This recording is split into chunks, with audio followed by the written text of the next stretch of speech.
Louise Aubéry, tu es une entrepreneure, créatrice de contenu et podcasteuse française. Tu es connue notamment pour ton positionnement à la croisée de l'économie des créateurs, donc de la créateur économie et des industries créatives. Tu abordes notamment des sujets de société autour du féminisme, autour du corps, autour de la santé féminine. Tu t'es dirigée très tôt vers l'entrepreneuriat, notamment l'entrepreneuriat digital en fondant ton média, donc My Better Self, qui compte aujourd'hui plus de 600 000 abonnés sur Instagram. Ton podcast InPower s'est depuis imposé comme une marque à part entière dans le paysage des podcasts français. Tu y interviews des personnalités sur leur rapport au pouvoir et au leadership. Et tu t'es imposé progressivement comme une voix singulière de l'entrepreneuriat à impact, en structurant en fait un modèle mêlant contenus éditoriaux transverses, des partenariats de marques et des prises de parole publiques. Donc première question que j'aurais pour toi, c'est qu'en fait tu fais partie d'une génération de créateurs de contenu qui cherchent à s'extraire d'une dépendance aux plateformes pour construire des actifs plus durables. Donc on va parler de ce qui t'amène à Cannes, concrètement d'un point de vue entrepreneurial. Qu'est-ce que tu viens chercher ici que tu ne trouves pas forcément ailleurs dans ton écosystème? Ce que je viens chercher à Cannes, c'est la possibilité de démocratiser le cinéma. Ce qu'on veut faire avec InPower, qui devient un média, c'est vraiment de démocratiser le savoir et de rendre accessible ce qui ne l'est pas. Et c'est vrai qu'à Cannes, on a la possibilité de faire le pont entre le monde du cinéma, le monde des idées, le grand public. Et donc, en fait, c'est l'occasion pour moi de rencontrer celles et ceux qui font le cinéma, celles et ceux qui parviennent à créer aussi un nouveau statu quo. Je suis assez persuadée que le cinéma est un vecteur privilégié pour faire passer des idées. Et donc, nous, on est là pour analyser finalement les phénomènes de société qui sont partagés, qui sont dénoncés, essayer de comprendre ce que ça dit de la société. Et donc, vraiment donner la possibilité aux personnes qui nous suivent de suivre cette évolution avec nous. Aujourd'hui, ton activité repose sur plusieurs choses. Il y a évidemment les contenus, il y a les podcasts, il y a les partenariats. Est-ce que tu peux nous expliquer comment tu structures ton business model concrètement? Alors aujourd'hui, j'ai deux boîtes principales. J'ai en effet la boîte liée à mes activités de médias, donc dans lesquelles se trouvent mes réseaux sociaux, mon média InPower, mais aussi mes prises de parole, conférences qui sont aujourd'hui une vraie partie de notre activité. Et puis on a une boîte de production qui nous permet de développer des projets de plus long terme, d'aller vers de l'émission, d'aller vers du documentaire, qui sont des formats qui nous parlent de plus en plus. C'est d'ailleurs aussi pour ça qu'on est à Cannes, pour rencontrer des personnes de cette industrie et réfléchir à comment on peut mettre nos idées en images. Et on est vraiment dans le monde de l'audiovisuel, avec tout ce qu'il y a de meilleur et de plus compliqué. Est-ce que tu dirais qu'il y a une tendance dans l'économie des créateurs, dans la créateur économie, ces créateurs et ces créatrices qui cherchent finalement à reprendre le contrôle de leur audience face aux plateformes et à des algorithmes qu'ils et elles ne maîtrisent pas forcément, notamment en développant des formats comme des documentaires? Est-ce que tu observes en fait des passerelles de plus en plus concrètes entre les créateurs et créatrices de contenu et des industries plus traditionnelles comme le cinéma ou les médias traditionnels? Je pense qu'on est toujours dépendant de quelqu'un, donc que ce soit de sa communauté ou que ce soit des marques ou que ce soit des deux. Donc l'idée, c'est juste par qui est-ce qu'on a envie d'être dirigé. C'est vrai qu'aujourd'hui, je pense que c'est stratégique de ne pas mettre tous ses œufs dans le même panier, de pouvoir continuer à faire des collaborations avec des marques qui font sens, mais de pouvoir peut-être organiser des événements en direct ou vendre des produits en direct, et puis de se tourner aussi vers des diffuseurs, vers des médias plus traditionnels. Je pense qu'aujourd'hui, on a beaucoup à s'apporter mutuellement, et là où on opposait avant, pendant longtemps, les médias classiques et les médias digitaux, je pense qu'aujourd'hui, on se rend compte qu'il y a des ponts qui nous rendent plus forts.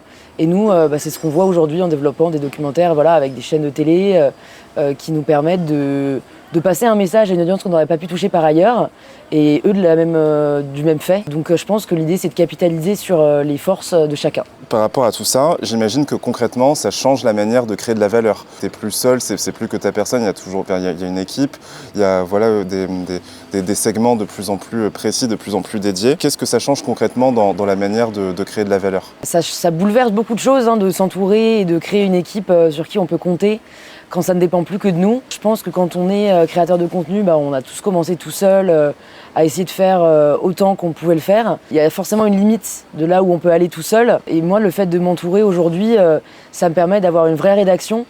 Ça me permet d'avoir finalement de nouveaux formats, Ça me permet d'avoir des personnes qui se concentrent sur la partie commerciale, d'autres qui se concentrent sur la partie éditoriale, d'autres qui se concentrent sur la partie technique.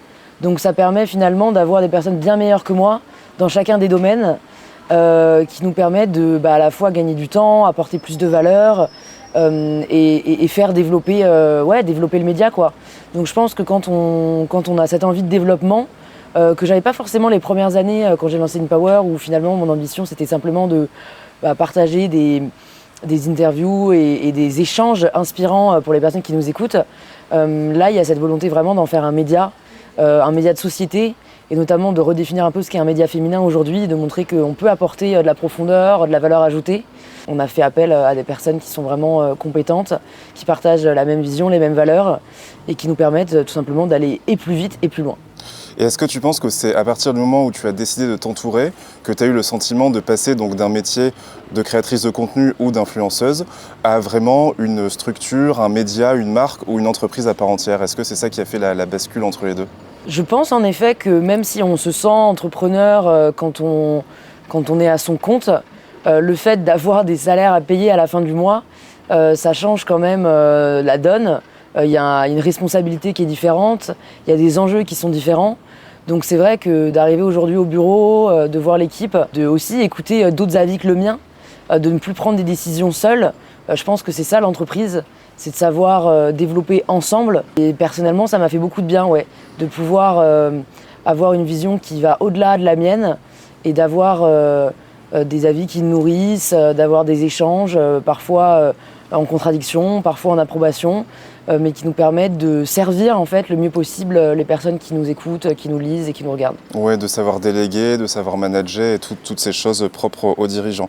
Tout à l'heure, tu parlais donc de ce qui t'amène à Cannes et notamment le développement de nouveaux formats. Ouais. Donc ton podcast InPower que tu as lancé en 2018 est devenu une marque forte. Donc est-ce que tu réfléchis aujourd'hui à des déclinaisons vers des formats audiovisuels? Il peut s'agir de documentaires, il peut s'agir de séries. Oui, c'est vrai que j'ai l'impression que dans le métier de l'audiovisuel, une fois qu'on a touché un univers, on a envie de toucher un autre.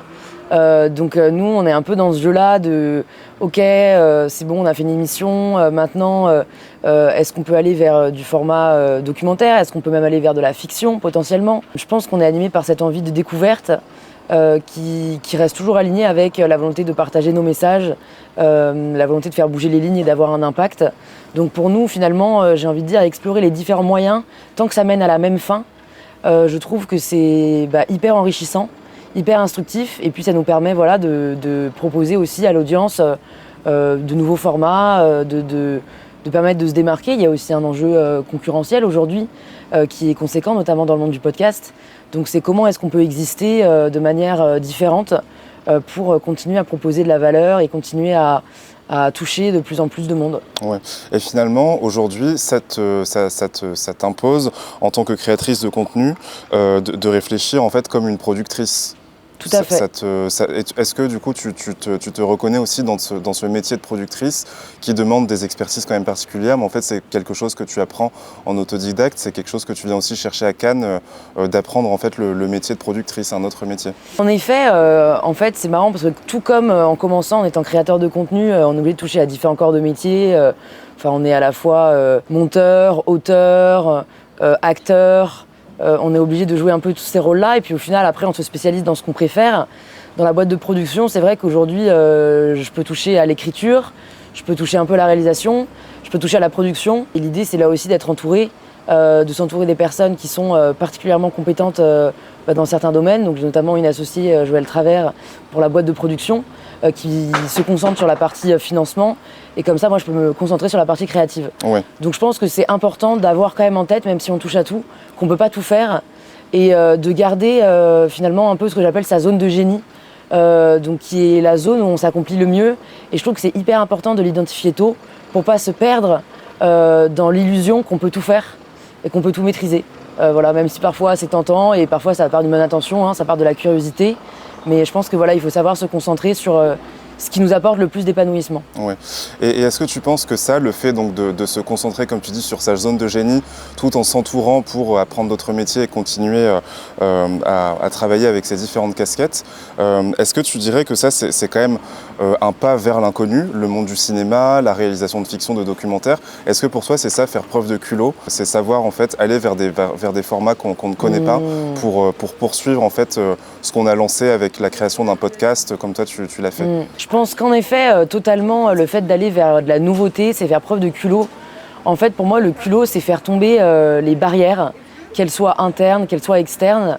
C'est de se dire, même s'il y a plein de raisons de ne pas y aller, que ce soit ne pas savoir faire, que ce soit la peur de manquer de légitimité, que ce soit le doute que les autres peuvent aussi insinuer en nous. Pour moi, le culot, voilà, c'est vraiment se dire j'ai peur, mais j'y vais quand même. Et de faire d'abord et de réfléchir après. Et enfin, donc, si tu devais donner un conseil à un entrepreneur, une entrepreneure ou une créatrice de contenu qui hésite à se lancer, à pivoter et aller vers la nouveauté, quand et comment oser faire preuve de culot en 2026? Alors quand, j'ai envie de dire, il n'y a aucun moment parfait. Et ça, c'est hyper important de le réaliser. Le meilleur moment, c'est maintenant. Comment? L'audace n'exclut pas la préparation. Que le fait d'avoir du culot, ça n'empêche qu'on peut baliser le terrain, peut-être faire des recherches sur voilà, les domaines qui nous intéressent, les meilleures façons ou les différents chemins possibles pour y aller. Et en fait, se dire, si j'ai une option A, si elle ne marche pas, j'ai une option B, et si elle ne marche pas, j'ai une option C. Et je crois vraiment à cette forme de culot préparé, en fait, qui nous permet d'avoir un filet de sécurité. Donc, c'est-à-dire sauter, mais en ayant en dessous le filet de sécurité qui nous rattrape si jamais ça ne se passe pas comme on veut. Le plus difficile, je pense, c'est d'accepter que ça ne se passe pas toujours comme on veut. Super. Merci beaucoup Louise Aubéry et bon Festival de Cannes. Merci beaucoup, à toi aussi.